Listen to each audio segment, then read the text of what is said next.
peut commencer? On commence? Bien. Alors, je ne sais pas quel était l'intitulé de la soirée, mais je crois que c'est un nouveau regard, c'est ça? Donc, on va parler, en vérité, de la prière, sous l'angle d'être avec Dieu au quotidien. Il y a une Gemara qui nous dit que les Rabbanim, les Chazal, nos sages, discutent quel est le passouk le plus important. Tout le monde connaît ce que Rabbi Akiva dit, mais il y en a d'autres. Et un dit une phrase tout à fait curieuse, il dit, c'est d'amener, vous savez qu'il y avait une mitzvah d'amener un tamid, enfin 2 tamids, tous les jours. Même le Shabbat, on faisait un sacrifice tous les jours, 2 sacrifices, un le matin, l'après-midi, au temple. Et il dit, c'est ça le passouk le plus important. Vikravtem, vous ferez la krava, vous ferez un sacrifice du tamid. Tamid, comme son nom l'indique, ça veut dire toujours, c'était un korban qui permettait de le faire pendant Shabbat, pendant Yom Kippour, pendant Rosh Hashanah. On faisait une shrita, on faisait Kabbalat Adam, on jetait le sang, on brûlait les graisses. Tout ce qui est interdit de faire Shabbat, on le faisait pour faire le korban quotidien, qui était 2 holocaustes qu'on offrait à Dieu, que le clan d'Israël offrait à Dieu. Depuis la destruction du Tamid, et lui dit que c'est ça le plus important. Ce Rav dit la chose la plus importante qui est écrite dans la Torah, c'est cette notion de continuité, d'obéissance à Kadosh Baruch Hu. Ça paraît un peu par rapport à Rabbi Akiva qui dit « aime ton prochain comme toi-même ». On peut comprendre que toute la Torah est contenue dans le rapport à l'autre. Ce Rav dit non, plus important que l'amour du prochain, c'est cette capacité d'instaurer une spiritualité quotidiennement, tous les jours, à chaque instant. C'est ça le summum de la spiritualité. Le summum de la spiritualité, c'est pas de prier à Yom Kippour dans un extase extraordinaire. Vous savez, très souvent, Yom Kippour, c'est comme ça, les gens, ils prient, la Nihila, ils étaient avec les anges, 1 heure après, ils sont en train de, pour les uns manger le boulou, pour les autres manger le gefilte fish, ça rigole, ça fait la shonara, c'est une sorte, au contraire, la chair revient, le yatser hara est comme rajeuni par le jeûne de Kippour. Ça, c'est très mauvais. Mais c'est très souvent comme ça. Parce qu'on peut être très spirituel, mais d'être spirituel quotidiennement, jour après jour, heure après heure, à chaque instant, ça c'est véritablement la signature du tzaddik. Au point que d'après Rabbeinu Yonah, la dernière épreuve d'Abraham Avinu, c'est pas le Hakadat Yitzhak, c'est pas d'avoir, où on a demandé au père de tuer son fils. Il n'y a pas de plus grand test. Imaginez quelqu'un qui est tout amour, Abraham Avinu est tout amour. Et on lui demande un acte absolument opposé à l'amour, de tuer son fils au nom de Dieu, il est prêt à le faire. Et d'après tous les Rishonim, c'est le summum de l'épreuve d'Abraham. Bien, Rabbeinu Yonah, il dit non, il y a une autre épreuve encore plus grande. Juste après ça, quand meurt Sarah, il est obligé d'acheter la tombe de Marat Marpella. Et quand le Rabbeinu Yonah écrit ça, on dit en quoi ça c'est une grande épreuve d'acheter une tombe. En plus, Abraham Avinu savait que la terre d'Israël ne lui était pas encore donnée, puisque c'était la discussion que ses bergers avec les bergers de Lot, donc on ne voit pas tellement en quoi c'est une grande épreuve. Et dire Rabbeinu Yonah, c'est la plus grande épreuve, parce que le Marat Marpella étant le lieu de la spiritualité la plus grande, Marpella, comme son nom l'indique, avec le Harabait, qui est kafoul, qui est double, où se joue une sorte de rencontre, de baiser entre le monde céleste et le monde terrestre, où il y a une intensité spirituelle incroyable. Et il s'imaginait voir une révélation divine incroyable, mais au lieu de ça, qu'est-ce qu'il voit? Il est obligé de faire du business, parler avec Shrem, 400 cycles, 200 cycles, 300 cycles, 400 cycles. Et dire à Ben Yonah, la plus grande épreuve, c'est d'être capable, après la Hakadat Yitzhak, d'acheter quelque chose en toute kedusha. C'est ça, Tamid.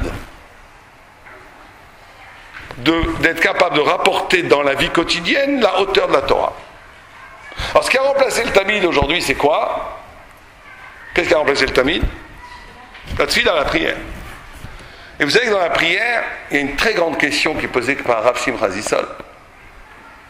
Pourquoi est-ce qu'on prie, Bertrand? Pourquoi est-ce qu'on prie? Vous savez que pour nos cousins, les musulmans, c'est de la chutzpah de prier.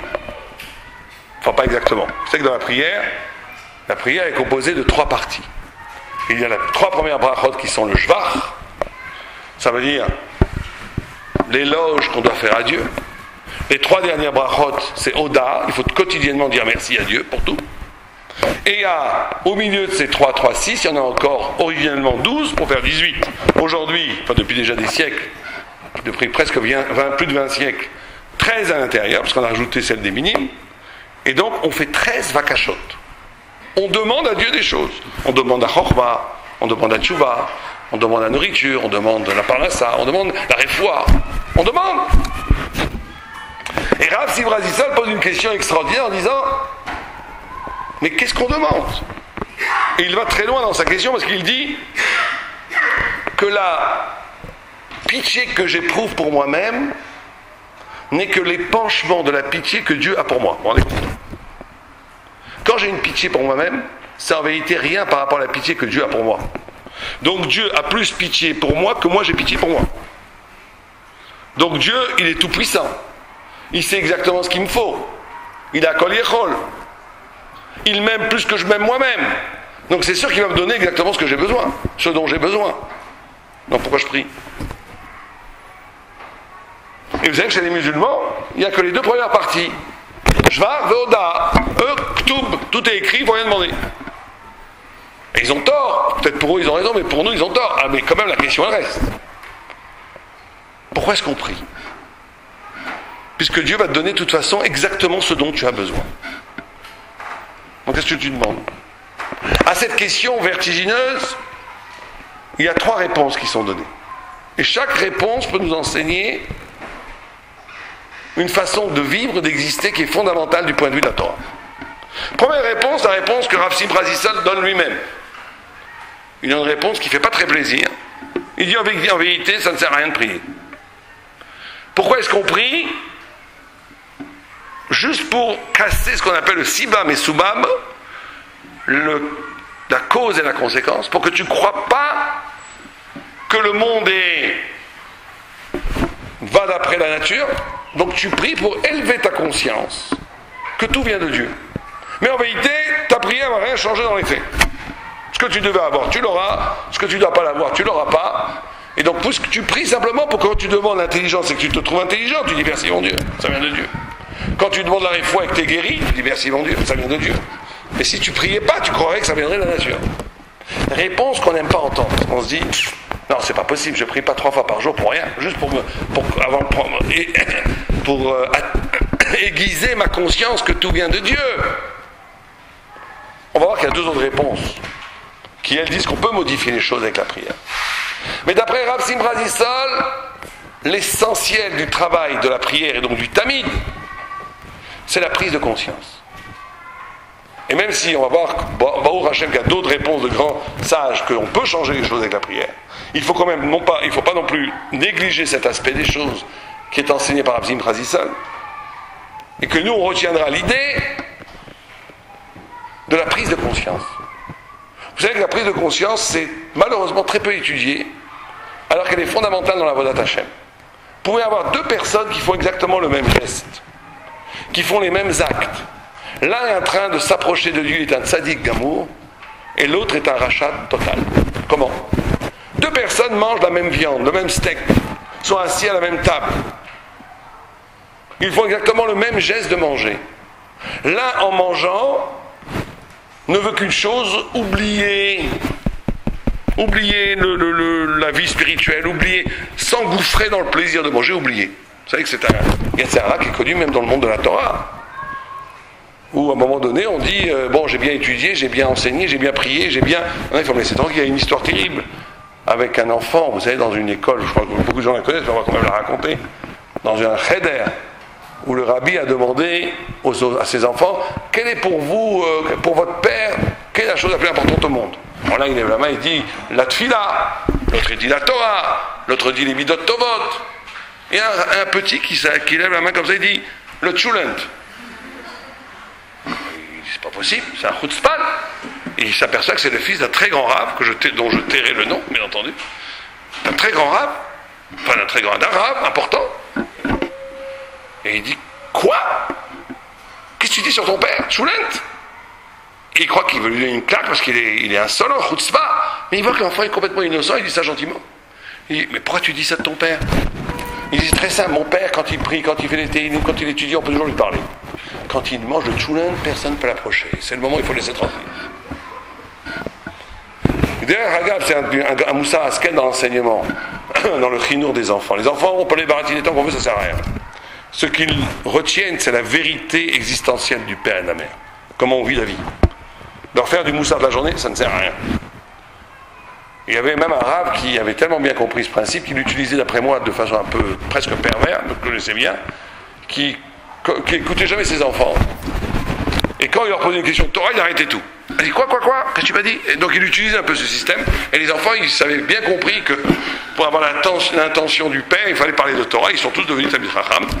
Mais bon, il faut faire attention avec les jeux, parce qu'il faut que ça soit vrai quand même. Mais en tous les cas, il y a une façon de manger comme ça où on oublie tout, on s'abîme dans la nourriture.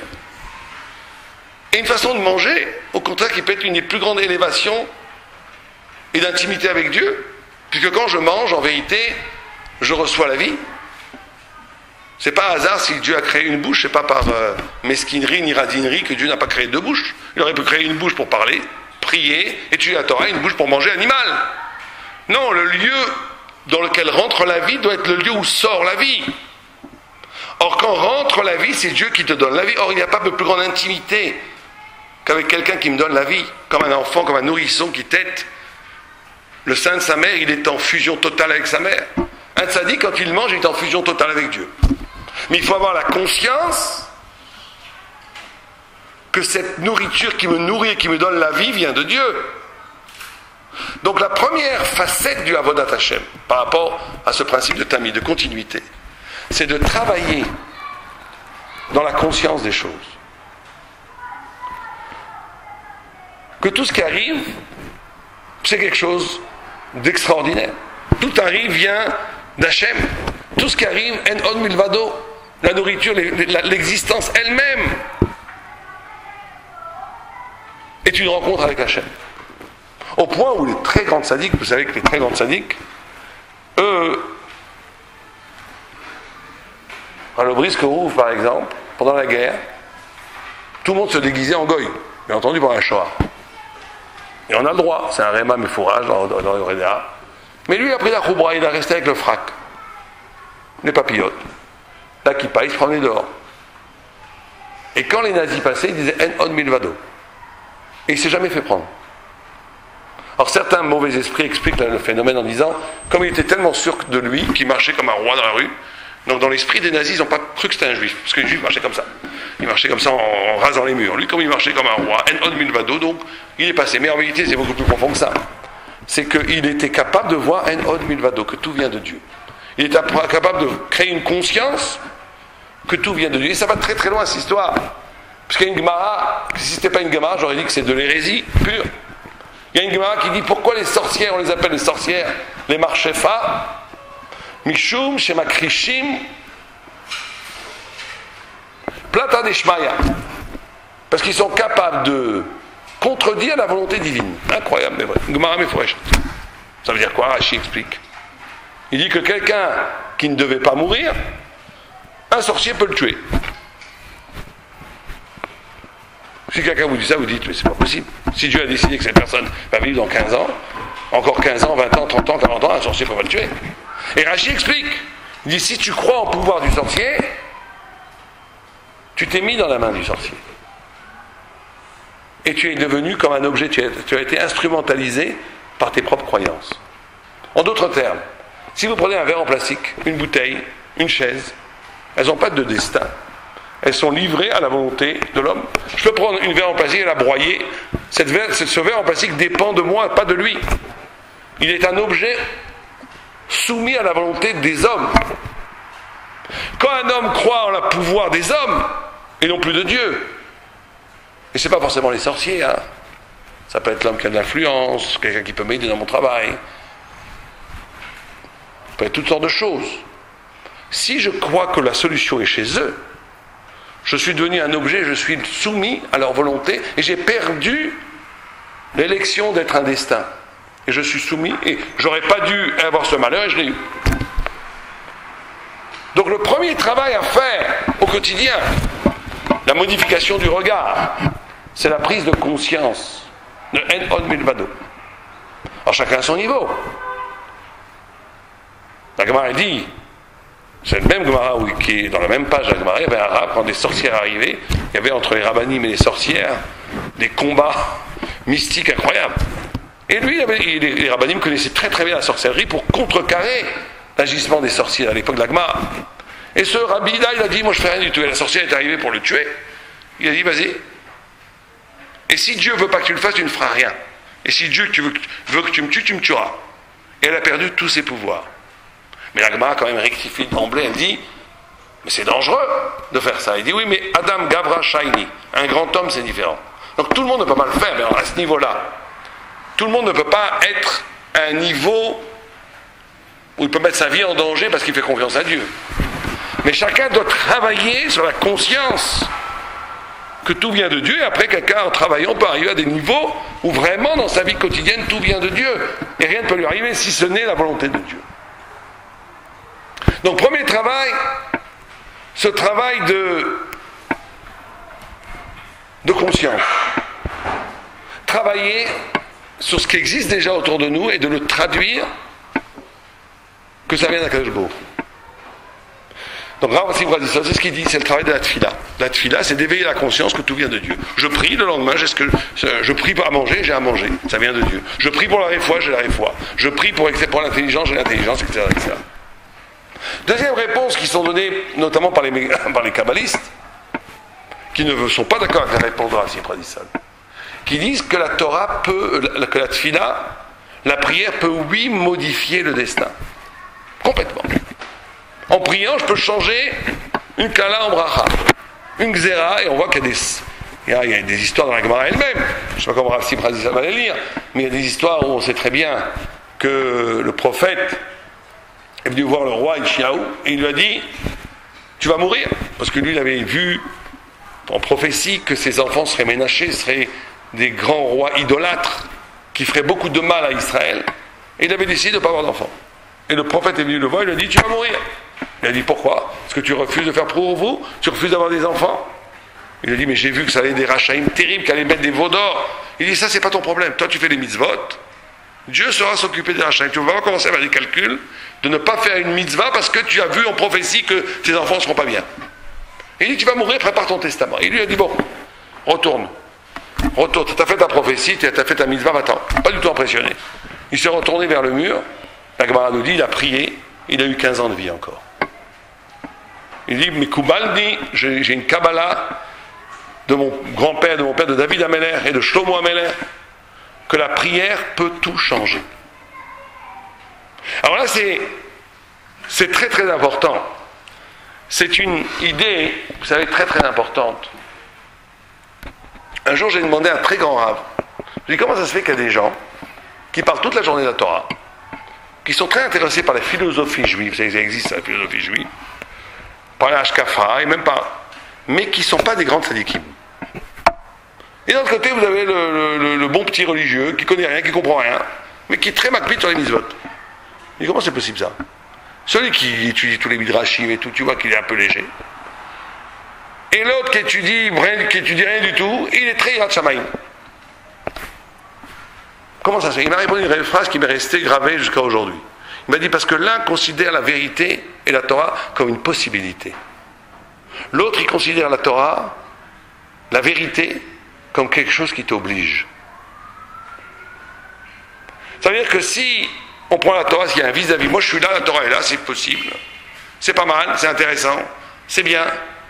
C'est un rapport où la Torah ne me bouleverse pas, ne me change pas. C'est un rapport complètement fou. En vérité, on peut enseigner quelqu'un qui a pris cette posture où il est devant la Torah et il choisit ce qui lui plaît pas, c'est bien, c'est pas bien, ça m'intéresse pas. En vérité, il est dans un rapport complètement mensonger à la vérité. Il y a la vérité, il y a le rapport vrai à la vérité, lui il a un rapport faux à la vérité. Le vrai rapport à la vérité, c'est quand la vérité elle m'oblige. Vous savez quoi qu'elle m'oblige? Quand je comprends quelque chose, ça modifie mon existence. J'étudie quelque chose dans la Torah, ça modifie ma façon de penser, ma façon de parler, ma façon d'agir. En vérité, la Torah n'est Torah que si elle nous bouleverse, que si elle change notre façon d'exister. Et la tfila, dans son rapport à Dieu, va pouvoir me modifier, et comme je modifie mon destin. C'est vrai que tout est prévu pour moi à l'instant, à cet instant, maintenant présent. Que tout est prévu pour moi, parce que Dieu a décidé ce que je devais avoir maintenant. Mais comme je suis un homme libre, qui peut me bonifier, me changer, faire tchouva, faire des tikkunim, je peux changer. Dès que je change, je rentre dans un registre nouveau qui bouleverse complètement ma vie. Et qui me donne des opportunités spirituelles que je n'aurais jamais eu avant de prier. Mais ça veut dire que la prière me modifie. Ça veut dire que la prière nécessite une tchouva. Que la prière décide une spiritualisation de la personne. C'est pas juste un acte mécanique de prier. Ça veut dire qu'elle m'oblige à sortir de la nature. Vous savez que il y a une très grande discussion entre Maïmonide et Nachmanide. Discussion un peu philosophique, mais c'est Nachmanide qui le dit. Est-ce que tout vient de Dieu? Par exemple, si je lâche ce papier qui va tomber par terre, est-ce que le mouvement de la chute de ce papier est fait à cet instant par Dieu? Ou pas? Qu'est-ce que vous dites, vous? Quelqu'un a une idée? C'est la gravitation universelle qui fait que ça tombe? Ou c'est Dieu qui implique le mouvement à ce moment-là? Vient le Rambam Nachmanide, il dit tout celui qui croit en la nature n'a pas de part dans la Torah de Moïse. Et même une feuille qui fait toutes les circonvolutions de la feuille, qui descend pendant des milliers de mouvements, tout vient de Dieu. Tout vient de Dieu. Des milliards de battements de papillons, des milliards de mouvements de poissons dans la mer, des milliards de mouvements d'étoiles, tout est fait par Dieu au même instant. Et Dieu peut tout faire, quand il est rose, ça ne lui fait pas de fatigue. Sa volonté crée la réalité. Et il n'y a pas de nature. Comme ça dit le Nachmanide. Puis un Maïmonide, il ne dit pas du tout. Il dit Dieu a créé un système qui marche tout seul. Il influe de la force, de l'énergie divine pour que ça marche. Mais après, la loi, elle marche toute seule. Et là, il a été attaqué, Maïmonide. On l'a dit, la philosophie évanite l'a attrapé, le Gaon de Vilna a attaqué le Rambam sur ça. Mais le Maïmonide, c'est un immense de la Torah, il a dit quelque chose. En vérité, il dit la chose suivante. Il dit dans le Moré Nevuchim une phrase qui doit nous faire frémir. Il dit que la Hashgacha, la providence, est proportionnelle, ce qu'il appelle lui la Chokhma, l'intelligence, mais en vérité qui est proportionnelle à la spiritualité de chacun. Ça veut dire quoi? Il prend un exemple. Il pose une même question. Il dit s'il y a un moustique sur la babouche de Mustapha, c'est pas moi qui dis, c'est lui, et que Mohamed crache un gros glavio qui tombe et qui tue le moustique. Il pose la question, est-ce que Dieu a voulu la mort tragique de ce moustique? Et il dit non, pas vraiment, parce que le moustique, comme il est complètement idiot, il est soumis à la nature, il n'était pas au bon moment, au mauvais endroit, au mauvais moment. Et il dit que quand un homme il est comme un moustique, Dieu ne s'occupe pas de lui personnellement, c'est que Hashgacha Klalit, c'est pas Hashgacha Pratit. Alors qu'est-ce qui fait que Dieu s'occupe de moi personnellement? Qu'est-ce qui fait que je sors? Qu'est-ce qui fait que je sors de la nature? Qu'est-ce qui fait que je deviens un sujet indépendant face à Dieu? Disent les commentateurs du Rambam la chose suivante. Ils disent que, et c'est Rav Miller par exemple qui dit ça, il dit que l'essentiel du Moussar, l'essentiel du Avodat Hashem, l'essentiel, c'est de ne pas être réactif. Ça veut dire que si on vous déteste, vous détestez. Si je vous frappe, vous me frappez. Si je vous souris, vous souriez. Si je suis gentil, on est gentil. Si on est méchant, on est méchant. Comme les animaux. Quelqu'un me fait la tête, je lui fais la tête, encore plus fort. Quelqu'un n'est pas gentil avec mon mari, il m'a pas dit bonjour vraiment sympathiquement, et ben je vais lui montrer, je vais encore être pire que lui. Mes enfants ne sont pas sympas, de claques. C'est-à-dire que je suis réactif dans les nerfs, dans le biologique, dans le métabolique. Quand je suis comme ça, je suis dans la nature. Je suis dans la nature, je suis un grain dans la nature, comme le moustique. Je suis dans Hashgacha Klalit. Là, il ne faut pas espérer trop de miracles. Alors, c'est quoi s'arracher de la nature? La Gemara, elle dit dans Choulin, quand la ma'avir al midotav, tout celui il a envie de s'énerver, il ne s'énerve pas, parce que Dieu ne veut pas qu'il s'énerve. Il est capable de dire, je fais une chose que j'ai envie de faire, je ne le fais pas, parce que Dieu ne veut pas. Ouh là, j'ai cassé avec la nature. À ce moment-là, je deviens un sujet, et j'ai une Hashgacha Pratit. Imaginez un exemple. Vous êtes, après une journée de travail très fatigant, ou une journée à enseigner, tout ce que vous voulez, vous rentrez chez vous, vous êtes très très fatigué. Et vous avez envie de vous reposer. Faites couler un bon bain, mettez de la musique, boire un thé, chacun fait ce qu'il veut, il se repose. Et au moment le plus sympathique où je vais enfin me reposer, on frappe à la porte. Je vais ouvrir la porte, qu'est-ce qui est? Ma voisine. Ma voisine, elle est terrible. Elle me rappelle toujours, elle me parle toujours de ses problèmes, sa fille. Mais et cette femme ne peut m'apporter que des problèmes. Il y a une voix en moi qui me dit, une voix de la nature qui dit, va des rétro Satanas. Je fermais la porte, madame, ne revenez demain. Je ne peux pas maintenant écouter, on ne peut pas maintenant revenir demain. Vous avez le droit, c'est la nature. J'ai le droit de me protéger. Mais en tout cas, il ne faut pas attendre de miracle. Il ne faut pas attendre de miracle. Une autre voix qui dit, attends, c'est une juive, elle a besoin que je lui parle un petit peu, elle a besoin d'aide. D'accord, allez, je lui ouvre un coin, je lui fais un petit thé, je lui parle. Waouh. Cette personne est sortie de la nature. Elle peut demander tout ce qu'elle veut, elle aura des miracles, je vous garantis. C'est pas la peine d'aller voir les babas, les babottes. Vous faites ça, vous avez des miracles qui arrivent tout de suite. Tout de suite. Mais il faut être capable de le faire pour vraiment, pas pour avoir le miracle. C'est ça qui est le plus compliqué. Mais ça, c'est la capacité d'être modifié par la Torah. Si on modifie la Torah, on est bouleversé par la Torah, on est capable de casser avec la logique de la nature et de l'intérêt, parce qu'on est bouleversé par la parole divine, de l'injonction éthique, morale, spirituelle que Dieu dit, et je le fais. Toutes les clalottes sont cassées, volent en éclats et toutes les brachot arrivent. C'est garanti. Mais il faut être capable de faire ça. Il faut être capable de faire une prière où je me dépasse, où je pleure. Où je prie vraiment. Il y a un midrash qui dit que dans chaque roupa, il y a une rivière qui passe. Je n'avais jamais compris ce que c'est que le midrash. Une rivière, vous avez vu des rivières près des roupots, vous? Disent les commentateurs du midrash, ils disent c'est les rivières, c'est les larmes des grands-parents, de la grand-mère, du grand-père, de la mère qui a prié pour que ce shidour et ce mariage puissent avoir lieu. Ça a permis. Ça a cassé quelque chose. Et pour ça, il faut être modifié, il faut grandir, il faut pas être dans le naturel, dans le confort, bon, ça va, je fais la prière, tiens, tu vas le faire, je passe à autre chose.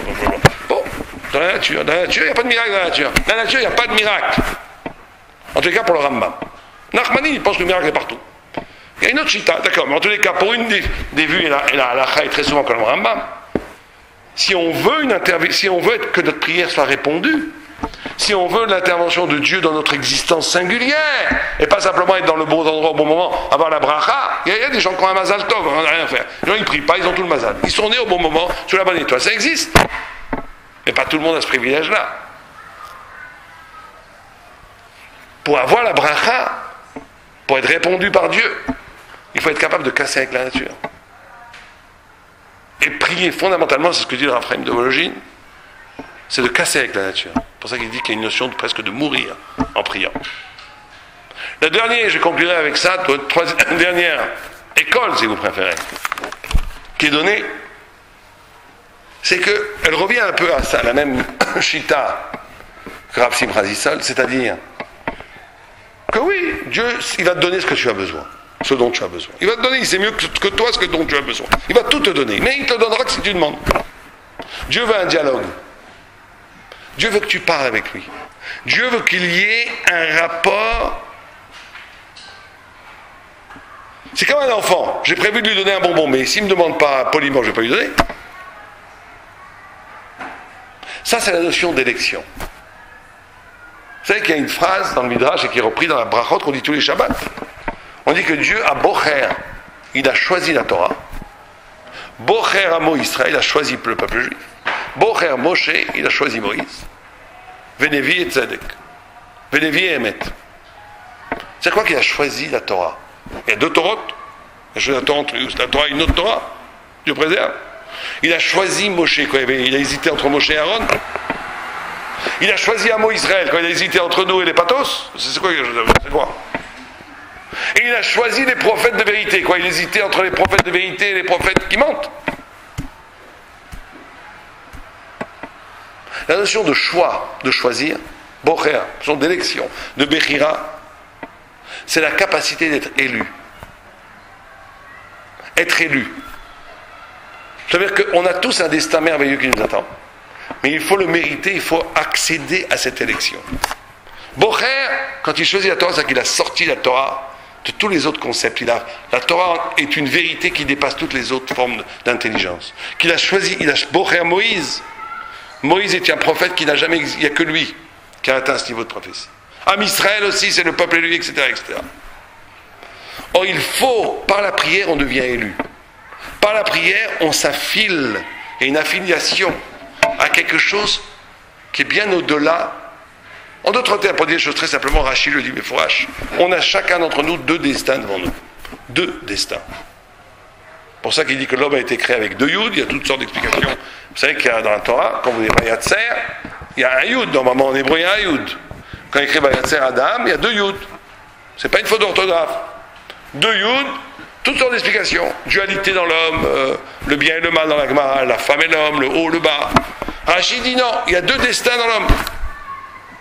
Il y a un homme qui peut avoir un destin du bas, il n'est pas élu. Il peut avoir un destin du haut, où c'est sa vie, c'est prévu pour lui, comme Rav Simon dit, ça c'est prévu pour lui. Mais il faut le mériter, il faut l'attraper, il faut se faire élire. Il faut faire une sorte de saut, de choisir, c'est la notion de choix. Je choisis à partir d'aujourd'hui d'être Eved Hashem. Je choisis à partir d'aujourd'hui d'être Shifrat Hashem. Je choisis aujourd'hui que le centre de gravité de mon existence, c'est pas moi, c'est Dieu. Vous savez que c'est ça la différence entre Avodah Zarah et Avodah Hashem.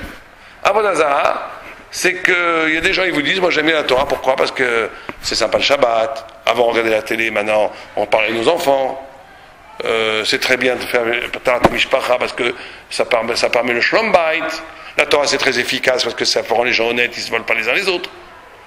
Toute cette guicha-là, c'est de la guicha Karod Apikorsut. La Torah, elle n'est pas là pour te rendre service. Tu n'utilises pas la Torah pour toi. La Torah, c'est une élection. Tu as été élu et ta élection, ça veut dire que tu es responsable. Tu es responsable de soutenir une lumière divine sur terre. Am Israël est comparé à la lune. Que comme la lune reflète la lumière du soleil qui n'est pas sa propre lumière, le peuple d'Israël reflète la lumière de Dieu sur terre. Être élu, c'est d'accepter une destinée, une existence où la centralité de mon existence, c'est pas mon confort, c'est pas moi. Et la Torah, ça m'arrange, c'est bien pour moi. C'est exactement le contraire. Le centre de gravité de mon existence, c'est la volonté de Dieu. C'est ça, Eved Hashem. C'est une Shifrat Hashem. Et ça, c'est quelque chose qui se travaille quotidiennement. Parce qu'il y a un phénomène, plus on avance dans la Torah, plus à un moment donné, ça se confond. Mon intérêt avec le système de la Torah qui est autour de moi. Et chaque fois, il faut refaire un travail de purification pour se redevenir, pour entrer dans cette élection. Ça veut dire, pour dire, 2 minutes. À un moment donné, il faut se poser tous les jours la question. Quel est mon niveau de l'Eshem Shamaim? Quel est mon niveau où je fais les choses véritablement pour Akadosh Baruch Hu? Et ça, c'est l'élection. Et la prière, fondamentalement, elle amène à ça. Elle amène à ce désintéressement total de soi-même, qui amène, et c'est ça tout le paradoxe, plus quelqu'un se désinvestit de son ego, de son pouvoir, plus il rencontre Dieu, plus il devient lui-même, il rencontre lui-même. Plus quelqu'un est capable de casser avec son ego, plus il se rencontre lui-même. Plus quelqu'un est prisonnier dans ses problèmes d'ego, de pouvoir et d'affirmation de soi, plus il s'éloigne de sa vraie identité, et plus il s'éloigne de Dieu. Donc voilà, je vous ai exposé les 3 visions que nos sages nous enseignent pour la nécessité de prier. Les 3, bien, Elou, Divrei, Ibrahim, les 3 sont vrais, bien entendu, et les 3 sont 3 facettes de la nécessité de la tfila, dont l'essence même, et les femmes, comme les hommes, ont une mitzvah de prier d'oraïta. Il y a un tour très souvent pour les femmes quand elles ont des petits-enfants, mais Bi'ika Adin, il y a une mitzvah d'oraïta pour les femmes autant que pour les hommes de prier.